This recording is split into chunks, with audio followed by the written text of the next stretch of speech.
Hello family and friends, mumeze mute? Twizere ko mumeze neza, twe turashimira Imana cyane, tumeze neza, twizere ko mumeze neza, namwe tubahaye ikaze ahantu hose muherereye, murisanga kuri Muhoza Real Talk. Niba ari ubwa mbere usuye channel yacu, tuguhaye ikaze, kandi n'ubusanzwe udusura nawe you are welcome once again.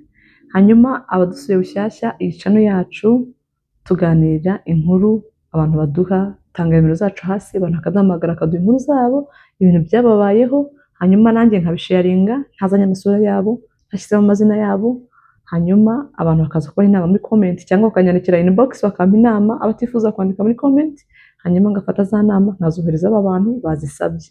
Nuko nkuko dukora. Uba wifuza kuza kuri kamera none watubwira, tugashakisha uburyo dushobora kuguhostinga ukagaragara, uba wifuza kugaragara. Ariko as of now inkuru nyinshi dufite niza udashaka kugaragara.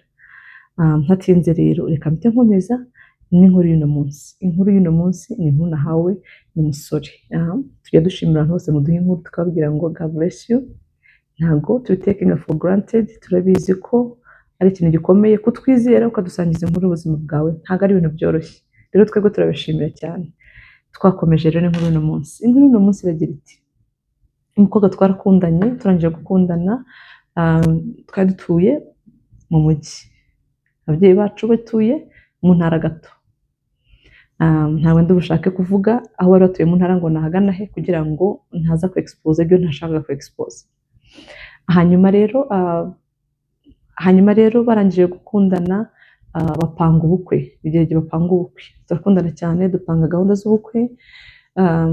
Turangije umukobwa mubwira ko tugomba kujya gusohora invitation. Umukobwa arambwira ati nta kibazo, ntiyamakanira. Umunsi wo kujya gufata invitation ndizanye zifata kuri side imwe, namubwiye nawe ajya gufatira izindi kuri indi side, kumwe ahantu baprintingira bari ama branch atandukanye, ugasanga wenda umuntu ahubwo ati ufatire kuri site y'ahangaha, nawe urafatiriza kuri site y'ahangaha. Ibyo ni ibintu bisanzwe.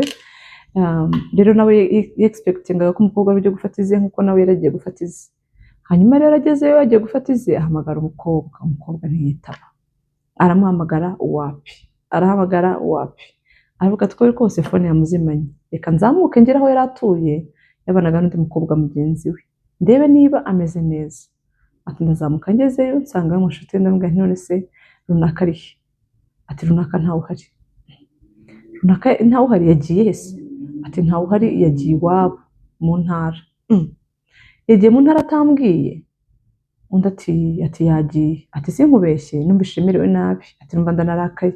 Ndavuga se niba umuntu yifata akajya mu ntara akagenda atambwiye, kandi turi gusohora invitation, turi mu bintu by'ubukwe, ati numva birandakaje.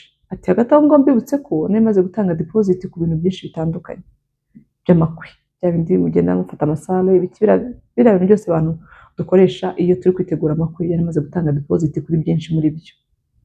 Hanyuma ubwo aravuga ati umukobwa yagiye. Ati umukobwa amabwira twapangaga ubukwe nari naramukoye. Ati sinamukoye inka bimwe bya kera bakwa inka, nafashe amafaranga nyaha umusaza umubyara, araziranye n'umusaza ubyara umukobwa, umusaza aragenda ashyikiriza umusaza mugenzi we. Ati ntabwo nakoye inka buka, nakoye amafaranga, ariko nyine ari meaning y'inka. Turi mu mujyi birumvikana, hari igihe ataba bifuza inka udafite no kuzororera, ukamuha amafaranga akaba ariyo afata nyine mu rwego rw'inka. Rero nanjye n'inka nakoye kubera ko yari inka yifata rembo. Hanyuma ubwo ngubwo wa mukobwa ntegereza ko ampamagara ngo yagiye mu ntara. Umukobwa ntiyampamagara, buracya. Bukeye mu gitondo mbona ko bitari no mpamagara mama we. Ati ya nimero ye n'ubundi nticamo, byanze kwicamo. Ati mpamagara mama we. Ndabwira nti rero umubyeyi, umuntu witwa runaka yaba yakugezeho? Ati se uwo ninde? Ati fiance wanjye. Ati ngende runaka erega. Ati yahageze ari hano. Ati none se wamubwiriye akampamagara ko namubuze kuri telefone? Ati ese? Ati ntacyo ndamubwira ze kukuvugisha. Nanjye ndategereza, burengeye burije, umukobwa atarampamagara. Kase byagenze biti? Atari ko umutima wanjye urandya, ndavuga nti hari ikibazo pe, uyu muntu ari he, byagenze biti? Ati bukeye mu gitondo ndongera ndahamagara, ni mama ntabwo yamvugishije, wamumpa kuri phone yawe basi nkavugana nawe ko namubuze? Ati mama, ati wamubuze? Ati namubuze. ati none se ubwo ndakugenza nte muhungu wanjye, ati ko adahari, none se yagiye he mama, ati yagiye kwa nyirasenge i Bugande. Yambutse agiye i Bugande, ati yagiye atambwiye nanone, ati yagiye, ati ibintu ibyo ngibyo turabyita ikira, ati numva ndarakaye kuko ntabwo nabibubwire mabukwe nabi, ariko numvise ndakaye, ndavuga ikintu kiri kuba ni igiki, n'ikindi guhishwa ntazi, kugeza umuntu dufitanye ubukwe, umuntu twasohoye invitation mu by'ukuri twagiye gufata invitation, hari iki n'iki kiri kuba, yabaye iki, ari amahoro, ati nyine numvaga ko biri kose umutima ukambwira uti something is wrong somewhere, something is wrong, ati Mana Nyagasani, narwanye intambara nyinshi ngiyo noneho simbizi, ati ndihangana mbwira mama, nti mama indi call nanone ubwo wambabariye ukampa nimero za shangazi, ati ntacyo ndaziguha, ati mukecuru ngiye kubona, ati ntiyambeshye arazinyoherere se. Nahamagaye shangazi bamaze kumpa nimero, hamagara shangazi nimugoroba, ndambwira nti shanga umuntu witwa runaka yaba yahageze amahoro, ati yahageze, ati wamumpa tukavugana, ati rega ati hari abantu haragiye gusura hano hirya, ati nagaruka ndamuguha, ni sawa, ati akumva gusa ndimo ndasunikwa, gusa ngiye gusunikwa tunge nasubizwa inyuma, nta muntu urimo urasubiza ikibazo mfite, ati ndavuga nta kibazo, okay reka mpamagare, ndategereza, ati ndavuga nta kibazo reka ntegereze ubwo ndahamagarwa, ati ndategereza we, ati bwira atampamagaye, ndavuga ko se hari iki koko, fiance wanjye umuntu twifuza kurushinga, ati ndahamagana mu gitondo noneho, nishanga ninjye nanone wa muntu se, ati yewe, ati wa muntu, atari ko se muhungu wa, ati ntago papa na mama bakubwiye, ese papa na mama banjye, ati huye, ati papa na mama uyu mukobwa, ati nta kintu bakubwiye, ati ntacyo bambwiye, ati ati ntacyo none reka ndaza kubahamagara, ati bakubwire, ndaza kubahamagara bakubwire. Kuva wa munsi wa invitation sindumva ijwi rye, sindanabwirwa n'umuntu ko ameze neza, base ngo numve n'ijwi rye, barakomeza bampererekanya nyine nkaberekanya agapira, ngahita mbona ko something is wrong, hari ikintu gihari kitari nomo, okay ndategereza, ati njya kumva numva mama arampamagaye, mama we, ati none se, ati mwaravuganye na runaka se, ni hoya, ati nimwavuganye, ntago turavugana, ati ese, ati sawa, umukecuru nawe arakubye, ngaho rero, ati ndaza kumubwira kuvugisha, wa muntu waramubwira mvugishe, ntiyamvugisha, ndavuga ibintu byarakomeye, hari ikintu gihari ntazi, atari kunumva ndahungabanya umutima wanjye, ndahungabana pe, ndavuga ikintu, hari ikintu kimwe kiraba ahantu ntazi, nuko ati ubwo muzehe numva arampamagaye datumbyara, ati umeze ute se, ni sawa, ati ibintu biragenda, ni ibintu ni sawa nta kibazo, ati se ko nagushakaga ukaza hano mu cyaro, ati byashoboka, ese papa ikintu gituma nkura mu kazi nkaza aho ngaho bitunguranye ni igiki, ati papa ntabwo ajyaga ampamagara ngo nzi, ati keretse ari nka gahunda z'ibintu nyine, ati mfite amatungo aho hakurya, keretse ari ibintu byo gutekinga keya inka banasizeyo n'ibiki n'ibiki, ariko ubundi yarambwiraga nkohereza amafaranga abazirimo bakazitunganyiriza, ati rero yarabimbwira, arambwira tuzaza tega mu ifamu, ati hari akabazo ukuntu, atuzaza ari ikintu tudushaka gukemura, ati wowe uzaza, okay, ati papa mbwiye atyo, ndavuga nti nta kibazo reka nzajyeyo, ati ariko numva arimo arinsistinga ko nshaka, ati nuko njyayo, maze kugerayo papa ati ni umuntu w'umurokore utanywa inzoga, maze kugera mu nzu arambwira ati none se muhungu wa, ati nkwakiriza iki, ndavuga nti nkwakiriza iki, ntiburiye se, ati ndatekereza, ntangira gutekereza icyo ndi bunywe, ati ntaramusubiza, papa atambwira ati rega, ati mbwira icyo unywa, ati ikintu cy'akayoga nyine ka rufuro, ati vuga ko akayoga, atavuga se papa uri kunsabira inzoga ntago azinywa, ni umuntu w'umurokore, bigeze gute ko atangira kumbwira ngo nibanzane akayoga nywe, ati numva, ati nkumva ariko urimo aranganiriza yoroshye cyane aciye bugufi, nta kibazo, ati nimukanzanire muzanire akayoga ngo ninywera, ati ntumiza ko nashakaga, barakazana, barangije kukazana ntangira kunywa, ntangiye kunywa muzehe ati niko se shi, ati niko se sha, ati runaka se wawe umukobwa wawe bimeze biti, rega data simerutse kuvugana nawe, ati sinzi ukuntu bimeze, ati ntangira kumubwira, ati ntiheruka kuvugana, nanjye nti ati ese, ati none se, ati reka nkubaze, ati uriya mukobwa waba warigeze umusaba kuri gahunda? Ati uriya mukobwa waba warigeze umusaba ko mwabonana cyangwa se mwaba mwarigeze muryamana? Nuko ati arangije ati papa ndamureba nibaza ikintu ambajije, ibaze nawe papa wakubajije icyo kintu. Mu by'ukuri bitewe n'umuco w'ahantu, buri gahugu n'umuco wako, buri wese agera aho avuka, ariko kandi hari ukuntu nyine bumva ari ibintu nyine bitaryoheye amatwi. Ati data arambaje ati uyu mukobwa hari ikintu mwigeze mukora? Ndamubwira nti ntacyo. Ati n'usanze ari umuhungu mugenzi wawe wabigenza ute? Murambabarira ntabwo nsetse kubera ko bisekeje, ariko nyine nakanyuzemo. Ati usanze ari umuhungu mugenzi wawe wabigenza ute? Ati nipase papa, ubundi papa yabaye iki? Ati none se nkubaze ikindi, ati uriya mukobwa aramutse akwanze wabigenza ute? None se ati yabanyangira iki ko nta kintu kibi namugiriye? Ati yanyangira iki? Ati ntabwo yanyanga, ibyo ngibyo byo ntabwo birimo rwose. Ati ntacyo yampora. Ati ariko nkumva ibiganiro byanjye na papa, yego akayoga kari kamaze kujyamo, ati ariko nkumva ibiganiro byanjye na papa bitari no. Ati papa arambwira, ati mva nkubwire, ati burya wa mukobwa rero, ati ari Bugande agiye yambutse kubera ko yavuye hano atwite. Ati inzoga zaragurutse, sinamenye ko nananyoye, sinamenye n'ibyambayeho, ikintu nzi icyo nibuka uko inzoga zashizemo. Ati mba mutaraga muzima. Ndavuga nti inda yande? Ati ibyo bintu bishoboka bite? Papa arambwira ati nibyo, uriya mukobwa agiye atwite.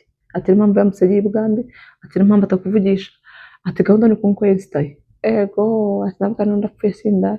Ati nuko bimeze? Undi ati mba nkubwire mu by'ukuri, ati uyu mukobwa, ubwo ibyo nibyo yabibwiraga, ntabwo ibyo yabwiye papa we. Yambwiye ati uyu mukobwa naramusabye ndamwinginga, ati umukobwa agahita yinaga akijugunya hirya iriya. Ati ndavuga noneho wakoresha natari misekeje nyir'ubwite. Yambwiye ati uyu mukobwa aramutse agiye agakubita umutwe ku gitanda cyangwa akagira icyaba akavunika, navuga ko narwanaga n'iki? Reka ndindire nzarya ibibazo nimara gusohora save the date yanjye, nimara gukora ubukwe bwanjye ibintu biri ku murongo, nzarya ibibazo. Ati umukobwa yarampakana ngo ati ibyo bintu ntunabirote, njye nawe tutari twakora ubukwe, forget about it, nta kintu nakumarira. Ati umukobwa aranaga arampakana ambwira ko bidakunda. Ndavuga nta kibazo, nyine ntabwo bikunda. Ati nuko byagenze, nicaye nzi ko bidashoboka, ni mission impossible, ntabwo bikunda, ngikura mu mutwe. Ati papa amaze kubimbwira byose birongera biragaruka. Ndavuga gute bya bintu umukobwa ambwiye ko bidashoboka, ni gute byashobotse ahandi? Ati numva bidashoboka. Ati kumbe niyo mpamvu yakuye telefone? Ati niyo mpamvu atamvugisha basi atageze anambwira ati byagenze uku none bigende bitya. Ati niyo mpamvu. Ati muze yarambwira ati rero muhungu urabizi ko turi imfura, ntago turi abantu batojwe, turi abantu barezwe, ntago tujye dutandukana nabi. Papa w'umwana twari tuziranye.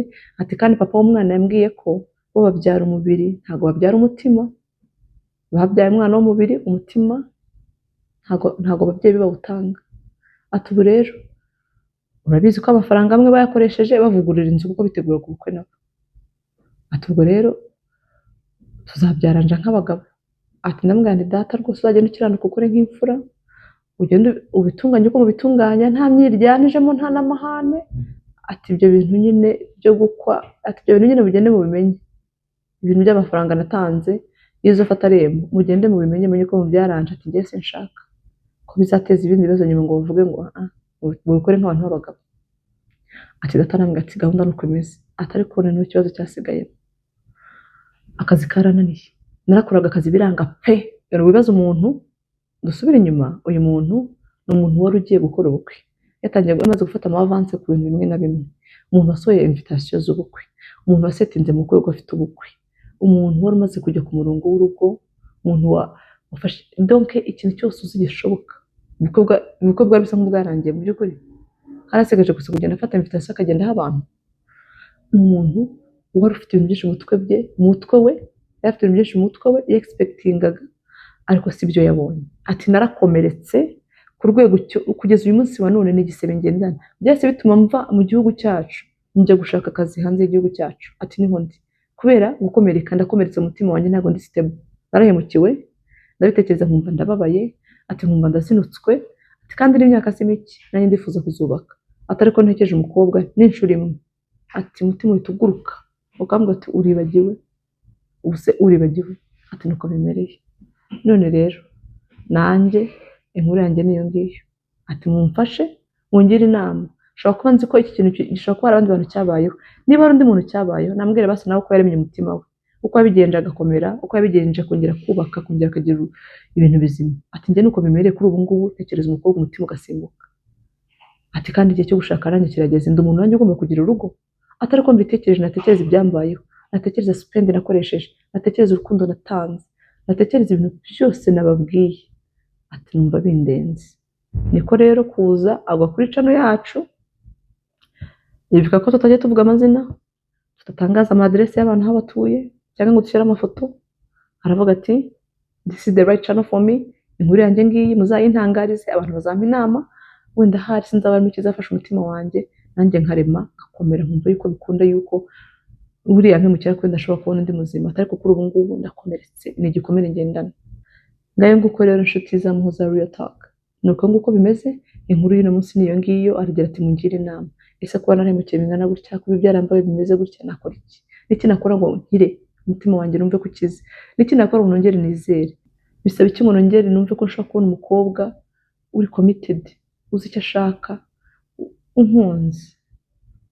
Ati ndasa nkaho nyine nakomeretse kubera ibyo bintu naciye. Mu byumve nimurangiza kubyumva nyaboneka umva ari igitekerezo yamushyiraho muri comment, akumva ari cyo yazana inbox, uko wumva wabigenza, audio mu mpanda zohereza, message mu mpanda zohereza. Abampa ibiganiro ni abahamya b'ibyo ndi kuvuga, kuko inkuru byose nahawe n'ama message ndabiforwardinga buri gihe. Kandi mwibuke ko wara muri comment ya YouTube mu commentinga umuntu uduha ikiganiro nawe badukurikirana 100% arabisoma byose, nubwo atabasubiza ariko byose babireba. Nyagasani nabaho umugisha, twese dukomeze tumererwe neza, twubake societe, dukwirakwiza urukundo, birashoboka. Dutera abantu courage, tureme abantu imitima, dukunda abantu, abantu n'Imana duhaye ngo tubane muri nosi, tugomba kubana neza rero kuko nibo dufite. Kandi ubutunzi bwinshi burya ni abantu, amafaranga ntibazakubeshye, ubutunzi bwinshi ni abantu. Ndabakunda cyane, muri abantu b'ingirakamaro. Nyagasani nabaho umugisha, tuzongera next time, bye.